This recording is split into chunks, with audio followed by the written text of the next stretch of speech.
Hey guys, what's up? Ben here, and today my video is on back to secondary school.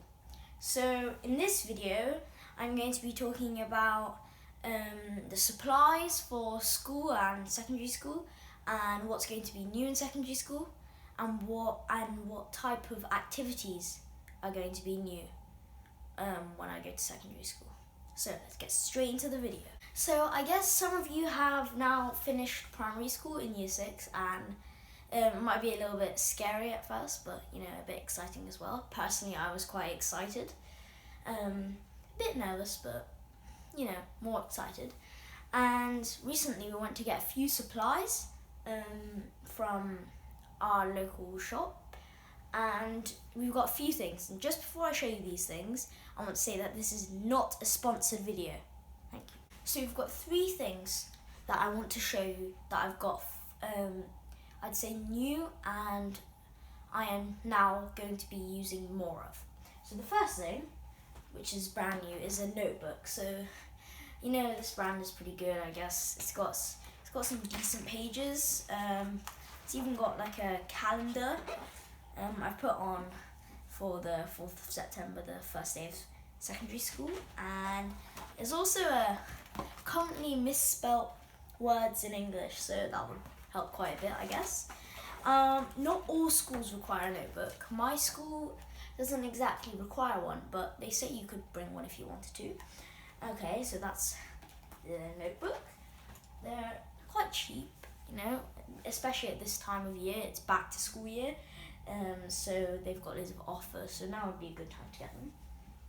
Second thing I want to show is these pens. So I got a pack of them. I've got another one in my pencil case, but these pens they are ballpoint, but they're not just any ordinary ballpoint.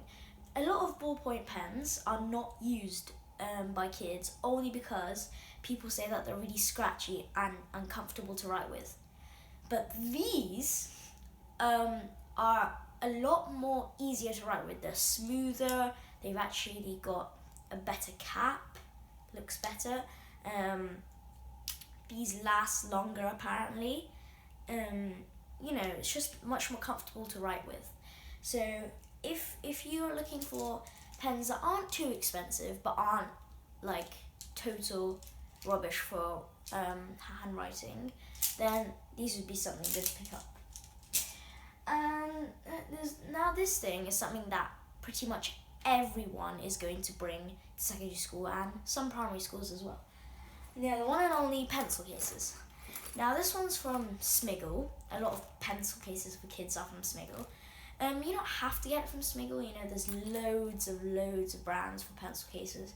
Or you could just go to Tesco's and pick up a clear pencil case. Those are really good, especially for examinations, where a lot of them require you to have crystal clear pencil cases, so they won't think you're cheating or something like that. But in an ordinary school day, these would be quite nice. It's got 2 compartments. The first one's normally the one that I would use the most, so open it up. And we've got the pen I was talking about. I've got pencil. I got this from Smiggle as well. I'm not advertising Smiggle. I'm just saying this brand is quite popular with kids. I've got a ruler. I've got a rubber. Everyone has a rubber. And a sharpener. So these sharpeners aren't electric because you can't carry an electric sharpener with you because it's like normally they're massive. So this is just you sharpen, and you can sharpen a few times without having to throw it in the bin, throw the sharpenings in the bin, and yeah. So that's the first compartment. This is more for like essentials. Second compartment, it's normally quite empty for me, but who would know that there's something in there? Notebook, just in case. If you want to take notes, like quick notes, not like open up a huge notebook, it might be such a small note that you would be wasting the whole page. So, okay, that is pretty much it for essentials. There is something that I still haven't I think I've got some in the house, but we'll just need to find them. The geometry equipment. Now, this is not exactly in primary schools. So if you're starting secondary school, normally on their website, or they might send you a letter, they have a list.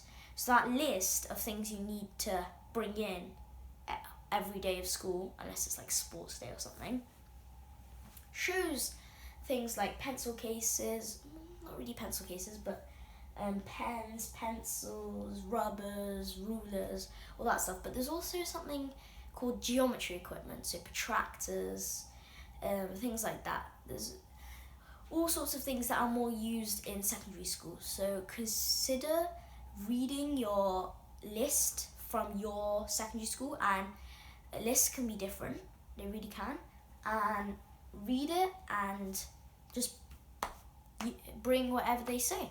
So that's the end of this part of the video, and the next video is going to be about how to get along in secondary school and how everything's going to be slightly different. So many of you are probably asking yourself questions, oh, is secondary school going to be scary? Is it going to be easy? Is it going to be hard? And all these questions add up to one thing, and that's you. If you think it's scary, you're going to find it scary.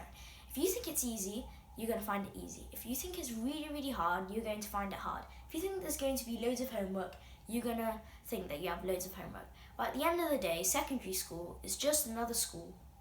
There's no real massive difference between a secondary school and primary school, except one thing, that you're going to be having more important exams in them. And that's not something to worry about.